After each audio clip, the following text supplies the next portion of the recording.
ତେଣୁ ଆମେ ଆଜି ସେ ବେଦ ଉପନିଷଦ ଦର୍ଶନ ଏ ସବୁ ବହୁତ ପୁସ୍ତକର ଗ୍ରନ୍ଥ ତାକୁ ଆମେ ବେଶ ଆଲୋଚନାକୁ ଯିବାନି। ମୁଁ ସାଧାରଣ କଥା କେତେ ଗୁଡ଼ିଏ କହିବି, ବାପାମାନେ ପଚାରିବେ ଏବଂ ଯଦି କାହାର ହବ କିଛି ବି ପଚାରି ପାରିବେ।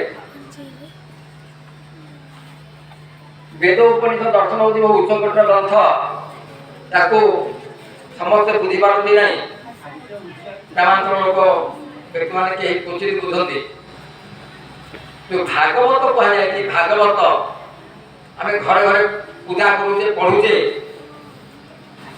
ସେ ଭାଗବତରେ ଲେଖାଯାଇଛି ମନୁଷ୍ୟ ଶରୀର ଦୁର୍ଲଭ ସେ ପ୍ରଭୁରେ ଥରେ କର ଭାବ ଯେବେ ପ୍ରଭୁରେ ଭାବ ନାହିଁ କି ହେବ ନର ତନୁ ବହି। ଶରୀର ଲାଭ କରି ଯଦି ଆମେ ସଂସାର ଭିତରେ 70-80 ବର୍ଷ ବଞ୍ଚିବା, ଆଜିକେ 100 ବର୍ଷ ବଞ୍ଚୁଛୁ, ଆମକୁ ଦିନ ନା ଦିନେ ଆଗ ଛାଡ଼ିକି ଚାଲି ଯିବାକୁ ପଡ଼ିବ। ଆମେ ଛୋଟ ଥିଲେ, ତାପରେ ବାଲ୍ୟରୁ ଯୌବନ ହେଲା, ତାପରେ ବାର୍ଦ୍ଧକ୍ୟରୁ ଉପନୀତ ହେଲେ ସଂସାରରୁ ବିଦାୟ ନେଇକି ଚାଲି ଯାଉଛି। ଆମେ ଜାଣୁଛେ ଗୋଟେ ଘଣ୍ଟା ଘଣ୍ଟା ଗୋଟେ ମିନିଟ ଘଣ୍ଟା, ଦେଖିବେ ମିନିଟ ଘଣ୍ଟା ବୁଲୁଛି ଜାଣି ହବ ମିନିଟ ଘଣ୍ଟା ବୁଲୁଛି। ତ ଘଣ୍ଟା ଘଣ୍ଟା କେତେବେଳେ ଯାଇକି ବାହାରରେ ଗୋଟାଏ ପହଞ୍ଚିବ ଯେ ଅନେକ ଜାଣିପାରିବ ନା କେତେବେଳେ ଗୋଟାଏ ପହଞ୍ଚିଲା। ତାହେଲେ ଦିନରେ ପହଞ୍ଚିବ ଜାଣିପାରିବ ନା ଦିନରେ ପହଞ୍ଚିଲା ବୋଲି, କିନ୍ତୁ ମିନିଟ ଘଣ୍ଟା ଆପଣ ଜାଣି ହବ।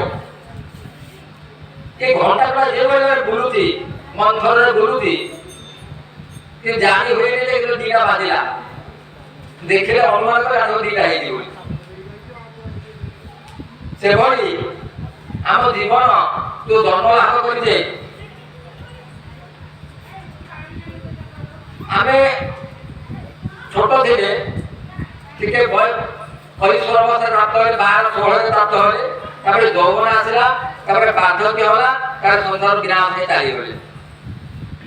ଯେତେବେଳେ ମନୁଷ୍ୟ ବୁଢା ହେଇଯାଉଛି, 15-20-25 ଯାଉଛି, ଯୌବନ ହଉଛି, ସେ କେତେବେଳେ ଯୌବନ ହଉଛି ଜାଣିପାରୁନାହିଁ, ବୟସ ଅତିକ୍ରମ କରି ଚାଲିଛି।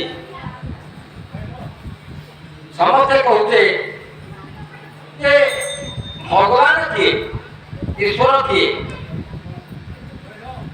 ଈଶ୍ୱର କିଏ କହୁଛେ, କିନ୍ତୁ ଈଶ୍ୱର କିଏ ତା ଭିତରେ ଯୋଉ ପଶିବା ପାଇଁ ଯୋଉ ମାର୍ଗ ଦରକାର, ବାଟ ଦରକାର, ତାକୁ ଠିକ ଜାଣିପାରୁନି। खाली घूरी बुलुचे कतरी कंडल दुसे बसे मूर्ख में ढूंढे मन माई, ऐसे प्रभु घटे घटे बसे मूर्ख जाने नहीं। मूर्खर नाभिरे कतरी थाए कि से जानी पारे नहीं, से जंगल में घूरी बुलु थाए। ऐसे प्रभु घटे घटे बसे मूर्ख जाने नहीं। ईश्वर परमात्मा परब्रह्म ये स्वर भीतर अछंती, आमे जानि पारु नाही। ये जो शरीर भितर जो चैतन्य शक्ति आत्मा रही किए सृष्टि करी,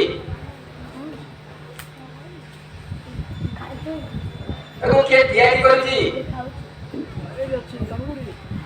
पुरुष स्त्री की आकृष्ट होती, स्त्री पुरुष को आकृष्ट होती, माँ पुओ को भल पाऊँगी, पिता पुत्र को भल पाऊँगी। ये जो स्नेह करुचे, आम श्रद्धा करुचे, क्या बड़े करुचे,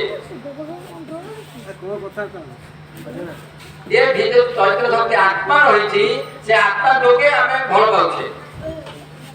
लक्ष्य करतु गोटे छोट पिलाटी माँ ता पुत्र को केते स्नेह करुचे, भल पाऊे।